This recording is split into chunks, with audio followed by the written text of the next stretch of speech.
On our anniversary yacht party, he raised his glass to freedom from my gold digger. His parents cheered. Guests laughed. I smiled, stood up in my dress and said, "Enjoy the view while you can." By sunset, his smile was gone, and so was everything he took for granted. The phone rang at 3:47 a.m. on a Tuesday, and I knew before I answered that my world was about to shatter. "He's gone," Emma whispered through the speaker, her voice so broken I barely recognized it. "Everything's gone." I sat up in my cramped studio apartment, cold sweat already beading on my forehead. My sister Emma, brilliant, unstoppable Emma, hadn't called me crying since we were kids. She was the one who fixed things, who had answers, who made plans that actually worked. "What do you mean gone?" I asked, though part of me already knew. "Brandon. He took everything. The house, the business accounts, even Lily's college fund. The lawyers are saying I signed papers, but I never." Her voice cracked completely. "I can't even afford to fight this." Before we continue, I want to thank you for joining me in sharing stories of justice and resilience. If you believe that financial abusers should be held accountable, please consider subscribing. It's free and helps us reach more victims who need to hear this. Now let's see how this revenge unfolds. I was 21 the day I watched my sister lose everything, and I'll never forget the sound she made when she tried to explain how it happened. It wasn't crying. It was the sound of someone's spirit breaking in real time. Emma had always been the smart one in our family. While I was struggling through community college, she was building a successful marketing consultancy from scratch. She had ambition that burned bright enough to light up entire rooms. She had plans mapped out 5 years ahead, color-coded spreadsheets for everything, and a fierce heart that never backed down from a challenge. After her messy divorce from Lily's father, she'd wanted a fresh start. A chance to build something beautiful for herself and her 8-year-old daughter. That's when Brandon Shaw walked into her life at a networking event in downtown Chicago, wearing an expensive suit that probably cost more than my monthly rent and carrying himself with the kind of confidence that made people lean in when he spoke. "He seemed different," Emma told me later during one of our late-night phone calls when she was still hopeful. "Not like the other guys who just want to impress you with their cars or their jobs." He actually listened. Asked about Lily, about my business dreams. He said he wanted to invest in me, not just financially but emotionally. Brandon Shaw had that disarming smile, the kind that made people forget to ask the important questions. He spoke fluent charm, peppered his conversations with just enough vulnerability to seem genuine, and had a way of making every woman feel like she was the only person in the room who truly understood him. Within 3 months, he'd moved in with Emma and Lily. Within 4, he was handling Emma's business finances, to take the stress off her shoulders. By month 5, he was making decisions about investments, property, and Lily's private school tuition. 6 months later, she was broke. The foreclosure notice came on a Thursday. Emma called me sobbing, holding the papers in her shaking hands while Lily sat at the kitchen table doing homework, completely unaware that her world was crumbling around her. "I don't understand," Emma kept repeating. "The business was profitable. We had savings. How is this possible?" But Brandon was gone. Vanished like smoke, leaving behind only empty promises and a trail of legal documents that somehow made Emma responsible for debts she never knew existed. The house they'd bought together?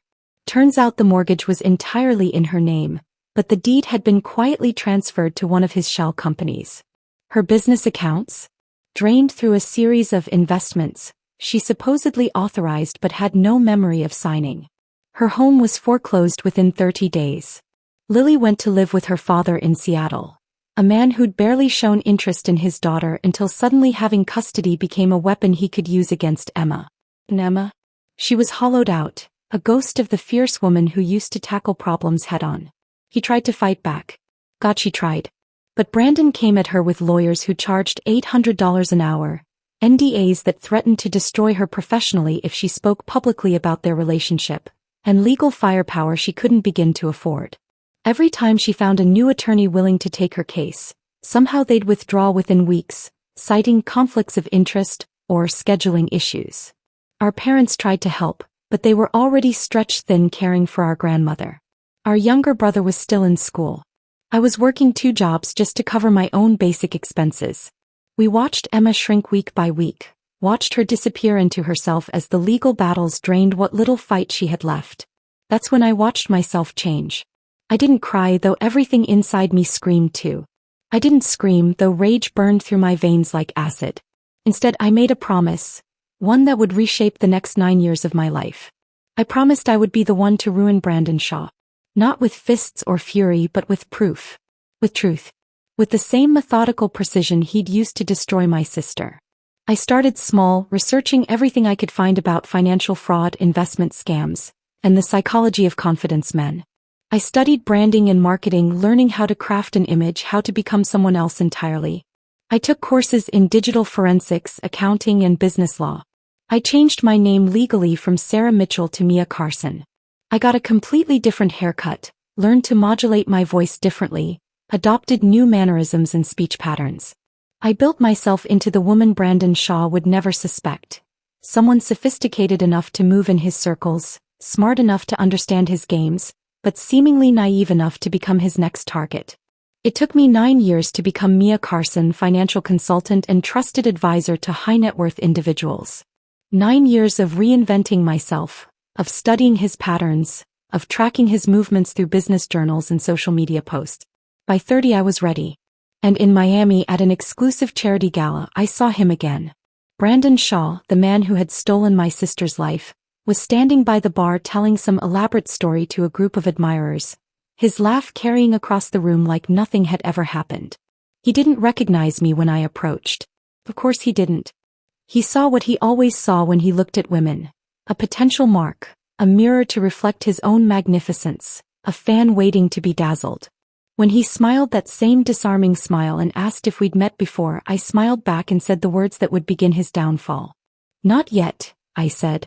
"But I have a feeling we're going to know each other very well." And just like that it began. Brandon's ego was his weakness and I became his drug. "You're different from other women," he told me on our third date, swirling his wine like he was conducting an orchestra. "Most of them just want to talk about themselves. You actually listen." I tilted my head slightly, letting my eyes widen with what I hoped looked like genuine fascination. "I find successful people so interesting.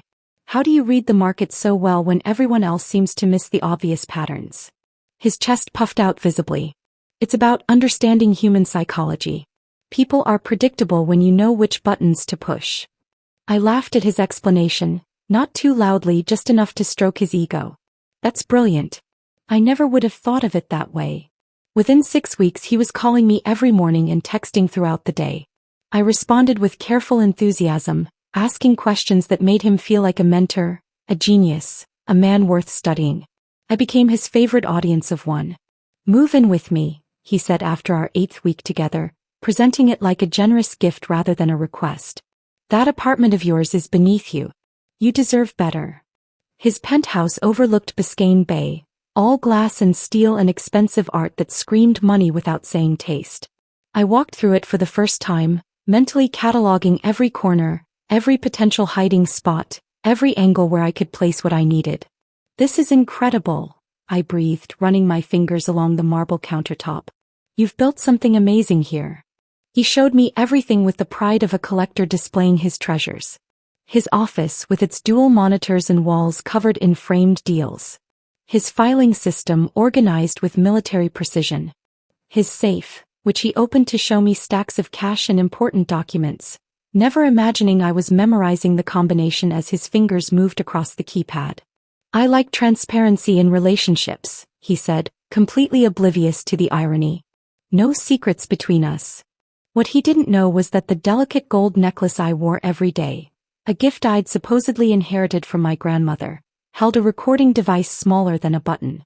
State-of-the-art technology that picked up conversations from 20 feet away and transmitted everything to a secure server I'd set up under a false identity. Installing the cameras took 3 weeks. Motion-triggered devices no bigger than shirt buttons hidden in plain sight. One went behind the decorative air vent in his study, positioned to capture his desk and computer screen. Another nestled under the soft light of his bookshelf, angled toward his chair where he took his most private calls. The third was built into a pen holder I'd given him as a moving-in-together gift. "You're so thoughtful," he'd said, placing it prominently on his desk. "Most women just buy flowers or something useless." The real work began once I had access to his daily routine. Brandon conducted his shadiest business from home, believing his penthouse was his fortress. He'd pace around his office, talking to clients on speakerphone, never knowing every word was being recorded. "These people are idiots," he said one afternoon, hanging up on a sobbing woman who'd just lost her retirement savings. She signed the papers. Not my problem, she didn't read them. I was in the kitchen, preparing his afternoon espresso exactly how he liked it. Strong, no sugar, served in the Italian cup he'd bought during a business trip to Milan. My hands didn't shake as I listened to him mock someone whose life he'd just destroyed. "Everything okay, darling?" I called out sweetly. "Just dealing with another client who can't handle reality," he replied. "Some people deserve to lose their money." I walked into his office carrying the coffee, my smile perfectly calibrated. "You work so hard to help people. It must be frustrating when they don't appreciate your expertise." He took the cup from my hands, his fingers brushing mine. "This is why I love you. You understand the business world isn't a fairy tale." Clara, his assistant, became an unexpected ally in my intelligence gathering. She was a genuinely sweet woman in her 50s, with pictures of her grandchildren covering her desk and a tendency to overshare when she felt comfortable with someone. "I've been bringing her coffee every Tuesday," I told Brandon one evening. "She seems lonely since her husband passed." "Good," he said, not looking up from his tablet. "Keep her happy. She knows where all the bodies are buried." I started showing up at his office with lattes for Clara, asking about her kids, remembering details about her life that made her light up with gratitude. She began confiding in me about work stress, about clients who called screaming, about the strange hours Brandon kept and the mysterious meetings that weren't on his official calendar. "He's lucky to have you," she told me one afternoon, adjusting her reading glasses. "Most of his girlfriends never lasted more than a few months. You're the first one who seems to actually care about his work." The investors' wives were harder to crack, but I played the role of the admiring new girlfriend perfectly. At cocktail parties and charity events, I asked questions about their husband's success, complimented their jewelry, remembered their children's names. They began including me in group chats and lunch invitations, treating me like Brandon's latest accessory while sharing gossip about business deals and family drama. Even Marcus, Brandon's IT consultant, began trusting me after I helped him troubleshoot his daughter's college application essays. He started explaining the security systems to me, proud to show off his technical knowledge to someone who asked intelligent questions. "Your boyfriend's really paranoid about data security," Marcus told me one day while updating Brandon's firewall. "He's got encryption layers that would make the government jealous." "He's just careful," I replied, handing him a bottle of water. "Smart people protect their assets." Nobody noticed I was always listening, always watching, always filing away every detail for later use. The breakthrough came 4 months into our relationship. Brandon had been drinking wine after a particularly successful day, relaxed and talkative in a way that made him careless. "You know what I love about you?" he said, pulling me closer on the couch. "You're not judgmental. Most women get all moral about business." I curled against his side, playing with the buttons on his shirt. "I think people are too naive about money. Sometimes you have to be creative to get ahead." "Exactly." He sat up straighter, animated by finding someone who seemed to understand his worldview. "Like this one time, I borrowed money from my college roommate's dad for a business investment. Never paid it back, obviously. The old man was loaded anyway." I laughed softly, like he'd shared a charming anecdote. "That's resourceful. I actually did something similar once. Borrowed money from a friend and never paid it back. I felt bad about it, but..." "Don't feel bad," he said, his eyes lighting up with approval. "Good girl. That's how you win. Morals are for losers who stay poor." That night, I lay awake next to him, recording his steady breathing, knowing I'd just captured something priceless. Not just his words, but his philosophy. His complete lack of conscience laid bare in a moment of wine-fueled honesty. 6 months later, he proposed to me on a yacht in the Bahamas sunset, painting the sky in shades of gold and crimson behind him. The ring was enormous. A blood diamond, though he'd never admit it, and he presented it like he was offering me the crown jewels. "Marry me," he said, dropping to one knee on the deck. "Let's make this official." I said yes, and I cried. Real tears streaming down my cheeks as he slipped the ring onto my finger. He thought I was crying because I was happy, because I was overwhelmed by his grand gesture and the promise of a luxurious future together. But I was crying because I knew that marriage would give me access to his passwords, his accounts, his deepest secrets. I was crying because after all these months of careful planning, I was finally close enough to destroy him. Back home, I waited until Brandon fell asleep before walking to my laptop. I opened my encrypted email and composed a message to Gerald, my private investigator.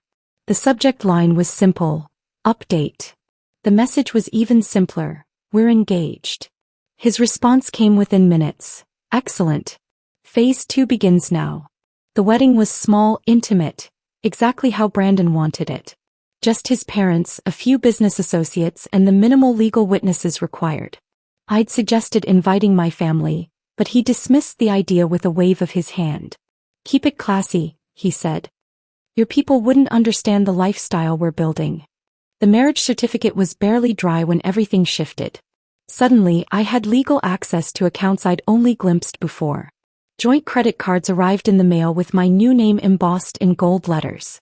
He added me to his business insurance policies and listed me as an emergency contact on forms I'd never seen. Welcome to the big leagues, Mrs. Shaw, he said, handing me a black American Express card. Now you can finally dress the part. But with access came surveillance. Not from the outside, from him. Marriage wasn't partnership in Brandon's world. It was ownership. The Hermes looks better on you than the Coach, he said one morning, critically examining my outfit choice. We're meeting the Hendersons for brunch. Image matters. I nodded, changing into the bag he preferred, but my fingers found the tiny recording device sewn into its lining.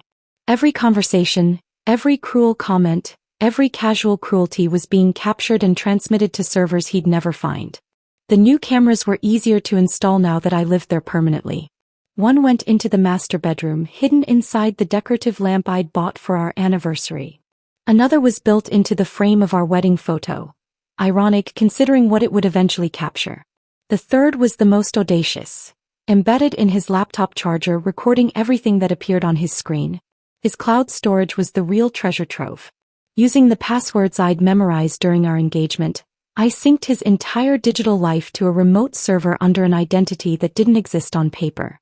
Years of fraud downloaded in organized folders. Client communications, forged documents, bank transfers, shell company records. The breadth of it was staggering. You're getting better at this technology stuff, Brandon commented one evening watching me work on my laptop. Maybe I should put you in charge of our digital security. Just trying to keep up with my brilliant husband, I replied, closing the screen that showed me copying his files to my encrypted drives. But marriage also revealed the depths of his cruelty in ways I hadn't experienced before. Brandon didn't just want admiration, he wanted complete control. Text me when you get to lunch with your college friend, he said one Tuesday morning. And when you leave. I like knowing where my wife is. Of course, I agreed, though my friend didn't exist. Instead, I spent those hours in a coffee shop, transcribing recordings and cross-referencing victim names with police reports. He started critiquing everything. My hair, my weight, my choice of books, even how I laughed at his jokes. That laugh sounds forced, he'd say. Relax. Be natural. The comments about my family were the hardest to bear. Your sister really screwed up her life, didn't she? He said casually over dinner one night. Good thing you learned from her mistakes. I nodded, cutting my steak with surgical precision. She was always too trusting. Exactly. Trust is expensive. Most people can't afford it. Every insult, every manipulation, every casual destruction of my self-worth went into the journal I kept hidden under a loose floorboard in our walk-in closet. The hardwood had warped slightly from an old water leak, creating the perfect hiding spot for a leather-bound notebook that detailed his psychological warfare. Day 47 of marriage. Called my cooking pedestrian in front of his business partner. Made me remake dinner while they watched. Day 63. Told me I'd gained weight. Said successful men need wives who maintain their value. Day 89. Prevented me from calling my parents on my birthday. Said my family was energy drains who didn't deserve my time. The breakthrough came during our trip to Aspen. Brandon had closed a particularly large deal involving a tech startup and several pension funds. The celebration dinner stretched late into the night, with expensive wine flowing freely and his guard completely down.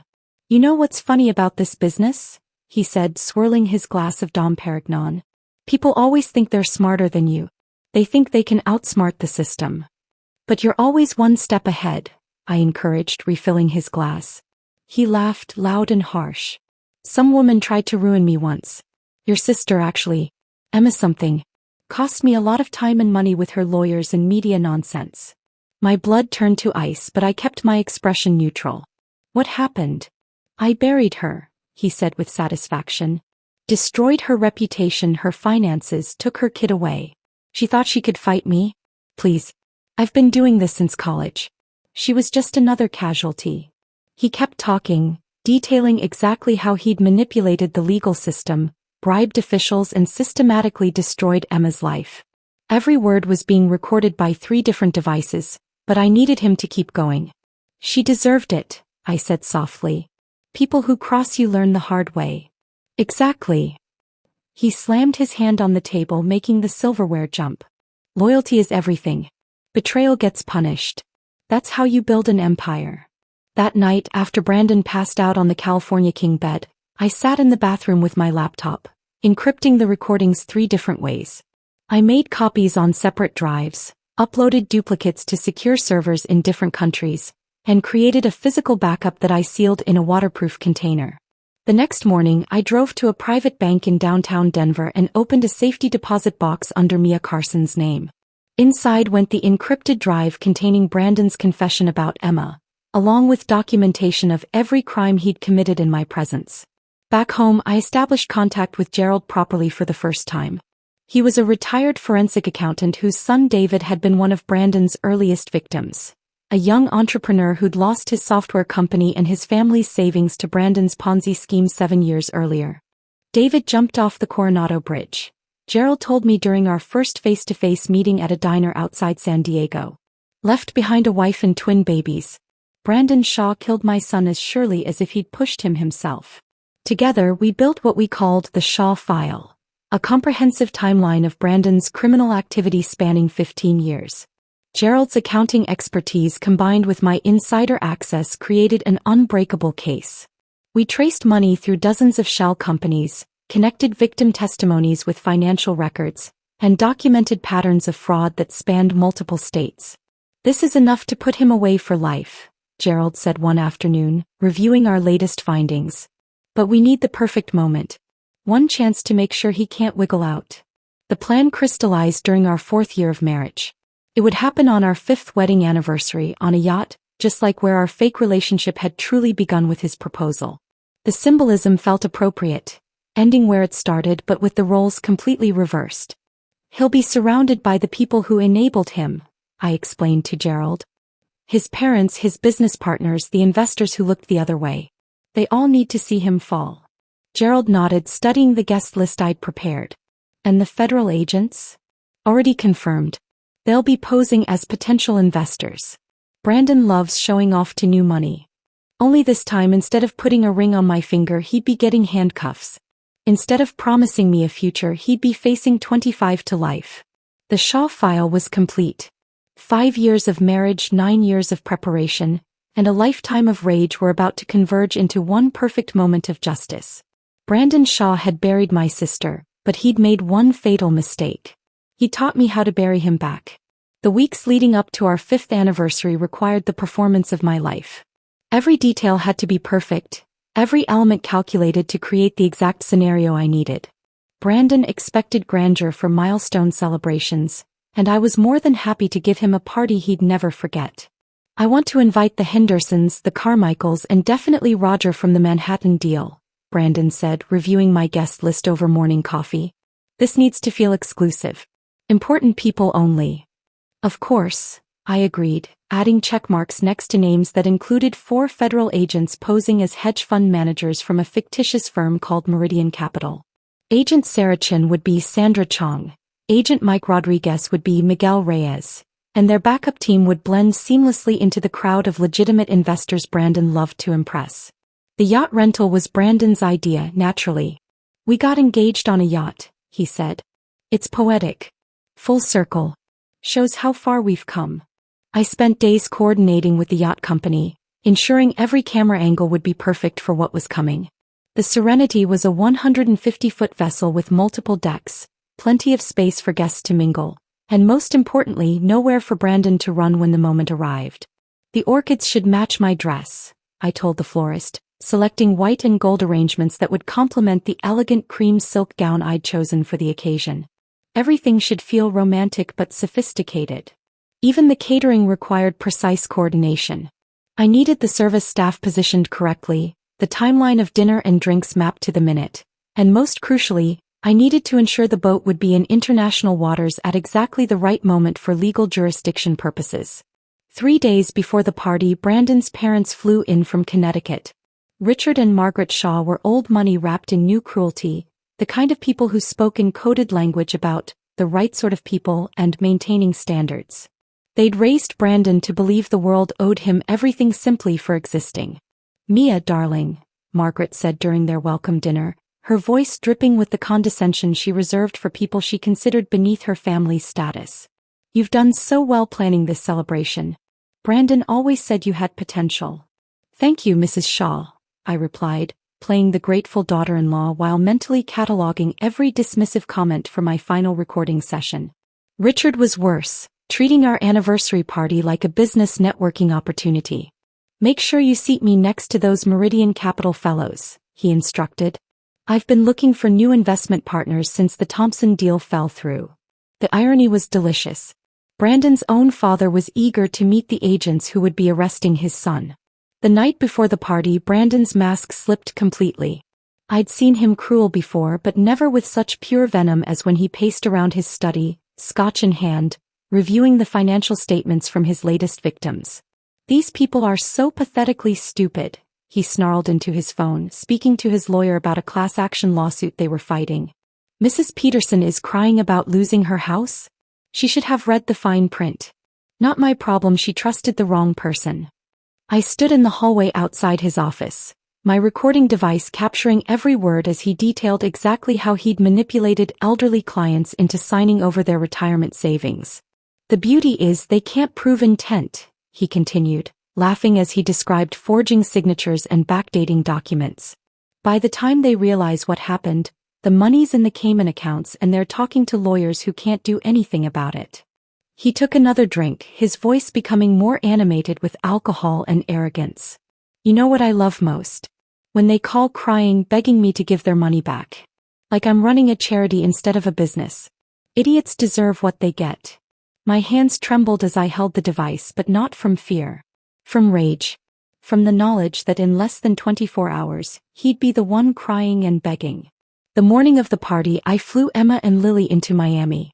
They'd been living in Seattle for 3 years, where Emma had slowly rebuilt her life working as a freelance graphic designer. The legal battles had aged her, carved lines around her eyes that hadn't been there before, but she was surviving. "Are you sure about this?" Emma asked as we met in her hotel lobby. "What if something goes wrong?" "Nothing will go wrong," I assured her, though my heart raced watching her hug Lily. My niece had grown so much. Now 11 years old, with Emma's same determined eyes but a wariness that broke my heart. 3 years of limited visitation had stolen so much time from them. "I can't promise justice," I told Emma as Lily explored the hotel's lobby fountain. "But I can promise he won't ruin anyone else. After tonight, Brandon Shaw's business will be finished forever." Emma nodded, tears threatening to spill. I never thought anyone would believe me." "I always believed you," I said. "Everything I've done, everything I became, it was all for you. For Lily. For everyone he destroyed." That afternoon, I supervised every detail of the yacht preparation. The federal agents arrived early, slipping seamlessly into their roles as wealthy investors. Agent Chin wore a stunning black cocktail dress and carried herself with the casual confidence of someone accustomed to million-dollar deals. Agent Rodriguez sported an expensive watch and spoke knowledgeably about market trends and hedge fund strategies. "Everything's in position," Agent Chin murmured as she passed me near the bar setup. "We'll be ready when you give the signal." Brandon emerged from the master cabin wearing his most expensive tuxedo, the one he'd bought in London specifically for events where he wanted to project ultimate success. He surveyed the yacht with satisfaction, completely unaware that it would be his last moment of freedom. "Perfect," he declared, adjusting his cufflinks. This is exactly how I wanted to celebrate 5 years of marriage to the best investment I ever made. Even his compliments were financial transactions. Even his love was calculated in terms of profit and loss. As the sun began its descent toward the horizon, painting the Miami skyline in shades of gold and amber, guests arrived via tender boats that ferried them from the marina. The laughter and conversation created the perfect soundtrack for what Brandon believed was his triumph. He moved through the crowd like a king holding court, regaling investors with stories of his latest deals, accepting congratulations on our anniversary, completely oblivious to the fact that 4 federal agents were documenting every incriminating statement he made. "Ladies and gentlemen," Brandon called out as the yacht reached international waters, the timing perfect for maximum legal impact. The sunset glowed behind him like a spotlight on a stage, casting everything in dramatic relief. He raised his champagne glass, his smile wide and confident. "Thank you all for joining us to celebrate 5 incredible years of marriage. 5 years with my beautiful, devoted wife." He paused for effect, his eyes finding mine across the deck. "To freedom from my gold digger." The laughter erupted around us. His parents raised their glasses. Business associates chuckled appreciatively. Even some of the investors smiled, thinking it was just Brandon's typical crude humor. But I saw the venom in his eyes, the cruel satisfaction of a man who believed he'd successfully used and controlled another person. He thought he was celebrating his victory over me, his successful manipulation of yet another victim. I smiled, stood slowly, set down my untouched champagne. "Enjoy the view while you can, darling." The yacht's engines cut suddenly, leaving only the sound of waves against the hull and the confused murmur of guests wondering why we'd stopped moving. 4 men in black tactical gear stepped out from below deck. Agent Chin nodded at me. This was it. I reached into my purse and withdrew a hard drive labeled in my careful handwriting, "Confessions." Sorted by month. Brandon's face transformed from confusion to dawning horror as I handed the drive to Agent Rodriguez. "What is this?" Brandon whispered, his champagne glass slipping from nerveless fingers to shatter on the deck. I leaned in close enough to smell his expensive cologne one last time, close enough to see the exact moment his world collapsed. I kissed his cheek gently like a loving wife saying goodbye. "Your reckoning," I whispered. The split second after I whispered "your reckoning," Brandon's survival instincts kicked in. His eyes darted frantically across the deck, calculating escape routes like a cornered animal. The transformation was instantaneous, from confident predator to desperate prey. He lunged toward the starboard side of the yacht, shoving past his own mother in his panic. Margaret Shaw stumbled backward, her champagne glass flying from her manicured hands to crash against the deck railing. "Brandon!" she shrieked, more outraged by his rudeness than understanding the gravity of the situation. He didn't get far. Agent Rodriguez moved with the fluid precision of someone trained for exactly this scenario. 3 powerful strides brought him within arm's reach of Brandon, who was frantically trying to climb over the yacht's safety railing. "Federal agents! You're under arrest!" Rodriguez shouted, his voice cutting through the ocean breeze and confused chatter. Brandon's expensive Italian leather shoes slipped on the polished railing. He crashed back onto the deck, his tuxedo jacket tearing as he hit the ground hard enough to knock the wind from his lungs. The guests erupted in chaos. Mrs. Henderson, the oil executive's wife, let out a piercing scream that seemed to unlock everyone's voices at once. Roger Carmichael dropped his wine glass, the red liquid spreading across the white deck like spilled blood. Someone's phone clattered to the ground as they fumbled to record what was happening. "Is this real?" whispered Dr. Patricia Morse, the pharmaceutical heiress, her face pale as she clutched her pearl necklace. "This has to be some kind of mistake." Agent Chin moved to secure the perimeter while her colleagues surrounded Brandon. She flashed her badge to the stunned crowd, her voice clear and authoritative. "FBI Financial Crimes Division. Everyone please remain calm and stay where you are." Brandon scrambled to his feet, his perfectly styled hair disheveled, his bow tie hanging loose around his neck. Wild-eyed, he spun toward his father. "Dad, call Morrison. Call the lawyers. This is insane." Richard Shaw stood frozen, his face cycling through confusion, embarrassment, and dawning horror as the implications hit him. His son, his legacy, his pride, handcuffed on a yacht full of their most important social connections. You have the right to remain silent, Agent Rodriguez began, pulling Brandon's arms behind his back with practiced efficiency. The metallic click of handcuffs echoed across the deck with finality. I stood perfectly still, my untouched champagne still in my hand, watching 5 years of careful planning reach its crescendo. The weight of this moment, the vindication, the justice, the end of Brandon's reign of terror, settled over me like a blanket. This was supposed to be our life. Brandon shouted, his voice cracking with desperation and disbelief. His eyes found mine across the deck, filled with a rage so pure it might have frightened me once. I walked toward him slowly, my heels clicking against the yacht's deck with measured precision. The crowd parted instinctively, creating a path between us. When I reached him, I looked directly into his eyes. The same eyes that had charmed my sister, that had seduced countless victims, that had looked at me with fake love for 5 years. "No, darling," I said, my voice calm as still water. "This was your sentence." His face contorted with fury and betrayal. "You planned this. You lying, manipulative." "Everything I learned from you," I interrupted quietly. "The only difference is I had a good reason." Agent Rodriguez guided Brandon toward the yacht's main deck where a Coast Guard vessel was already approaching for transport. As they moved past the crowd of guests, Brandon's parents finally snapped into action. "This is a mistake," Margaret Shaw declared, her voice shrill with panic. "Our family has connections. You can't just—" "Ma'am, we have 5 years of recorded evidence," Agent Chin said firmly. "Your son has been under federal investigation for financial fraud, elder abuse and racketeering. This is not a mistake." The yacht's engines roared back to life as we began the return journey to shore. The party atmosphere had completely evaporated, replaced by hushed conversations and nervous phone calls. Several guests were already trying to distance themselves, claiming they barely knew Brandon, or had always suspected something wasn't right. As Miami's coastline grew larger, I could see the media circus waiting at the marina. News vans lined the parking lot, their satellite dishes reaching toward the sky like mechanical flowers. Reporters with cameras and microphones crowded the dock barriers, having caught wind of the arrest through police scanners. The yacht bumped gently against the dock pilings, and immediately the camera flashes began. A strobe light show that turned the evening into day. Questions flew through the air like bullets. "Mrs. Shaw, did you know about your husband's crimes? How long has the FBI been investigating? What was your role in the arrest?"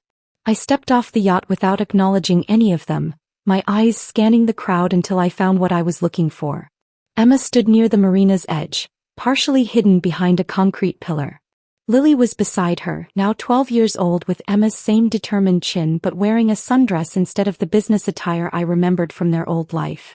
My niece's hand was firmly clasped in her mother's, their reunion finally uninterrupted by court orders and supervised visitation schedules.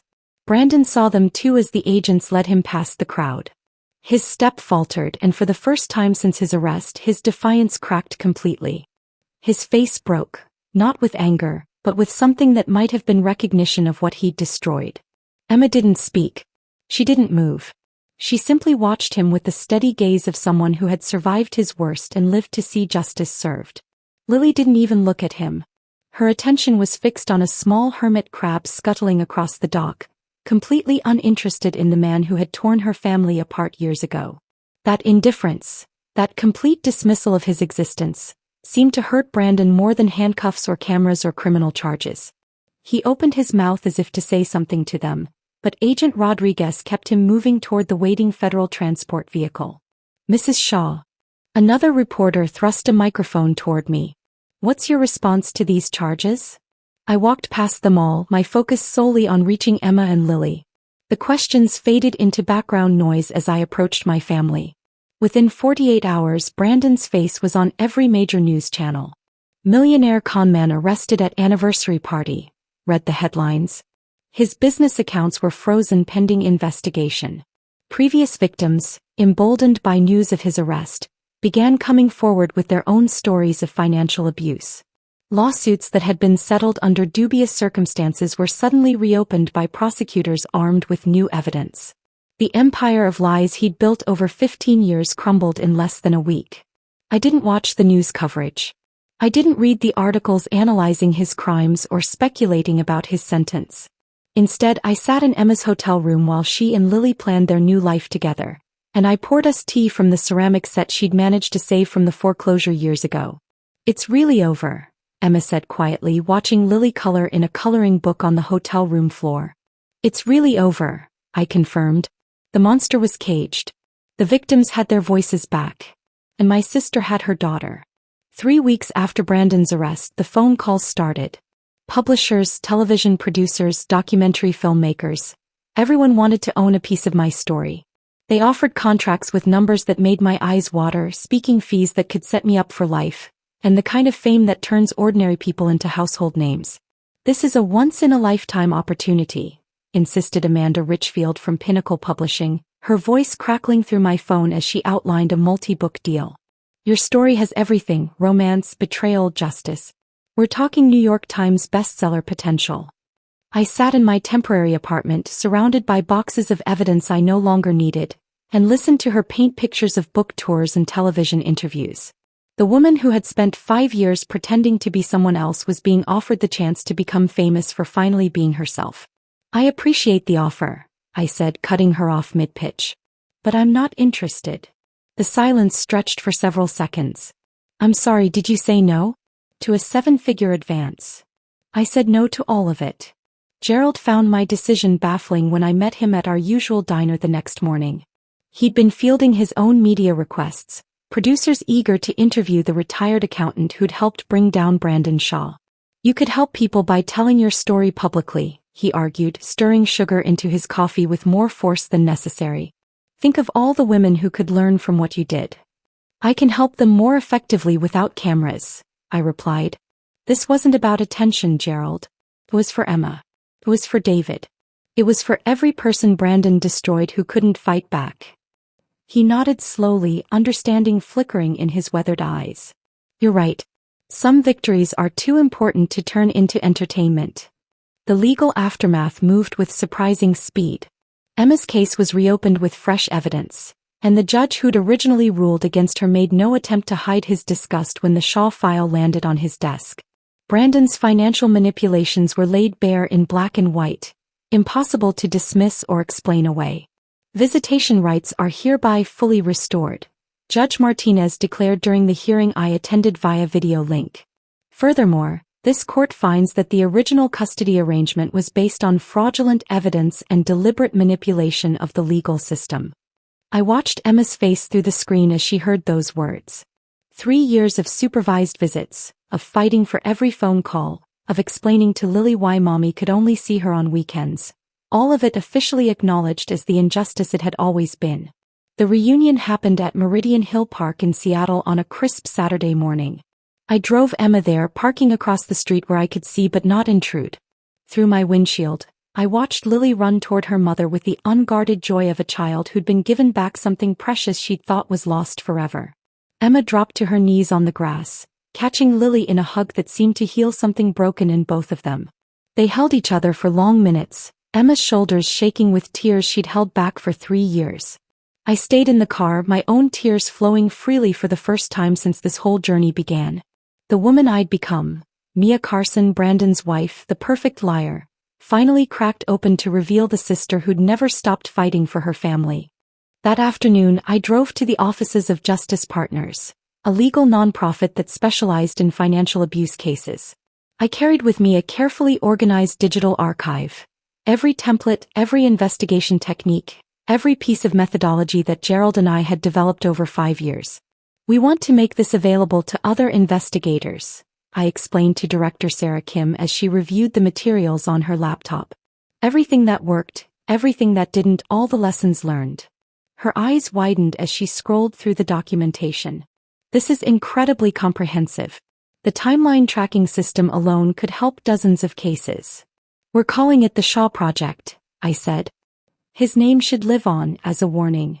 As proof that predators can be stopped if someone's willing to do the work." Within 6 months, Justice Partners had used our methods to crack 2 similar cases.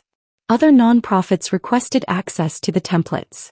Law enforcement agencies began incorporating our digital forensics techniques into their training programs. Brandon Shaw's legacy wasn't the empire of wealth he'd tried to build. It was the system designed to stop people exactly like him. I used the settlement money from my divorce. Brandon's frozen assets were eventually distributed to his victims, with Emma receiving a substantial portion, to open my own practice. Not a grand office building or a flashy storefront, just a quiet suite in a professional complex where women could come to plan their escapes from financial abuse. Financial Recovery Consulting, read the simple sign on my door. Confidential. Judgment-free. Results-focused. My first client was Maria Santos, whose husband had been slowly draining their joint accounts while convincing her she was bad with money. My second was elderly Mrs. Chin, whose adult son had stolen her Social Security benefits and convinced her it was her fault for not understanding modern banking. I didn't advertise or seek publicity. Words spread organically through social workers, divorce attorneys, and women's shelters. They came to me broken and scared, convinced they were powerless against systems designed to protect abusers. I taught them how to document everything, how to secure their evidence, how to build cases that couldn't be dismissed or explained away. I gave them the tools to reclaim their lives the way I'd reclaimed Emma's. 6 months after opening my practice, Emma moved back to Miami with Lily. They rented a small house near the beach, close enough for regular dinners but far enough to give them space to rebuild their relationship without the weight of my crusade hanging over them. One morning, we walked together along South Beach while Lily collected seashells and chased sandpipers through the foam. The sunrise painted everything in shades of gold and pink, and for the first time in almost a decade, I felt truly peaceful. I reached into my pocket and pulled out the delicate gold necklace I'd worn every day for 5 years. The one that had recorded Brandon's confessions, captured his cruelty, documented his downfall. Its hidden microphone had been my constant companion through the darkest period of my life. Without ceremony, I walked to the water's edge and threw it as far as I could into the Atlantic. It disappeared beneath the waves with barely a splash. That chapter's closed, I said, watching the ocean erase the last physical reminder of who I'd had to become. Emma slipped her hand into mine. Thank you for getting me back, my daughter. Thank you for giving me a reason to become someone worth being. Lily ran up to us, her small hands full of perfect shells and sea glass worn smooth by years of patient waves. Look what I found. And for once, looking forward felt better than looking back. The woman who had been Mia Carson was gone. The sister who had watched Emma lose everything was healing. I was finally just myself again. And that was enough. If this story of calculated revenge had you holding your breath, hit that like button right now. My favorite part was when she whispered, "Your reckoning," and handed over that hard drive on the yacht. What was your favorite moment? Drop it in the comments below. Don't miss more jaw-dropping stories like this. Subscribe and hit that notification bell so you never miss an upload.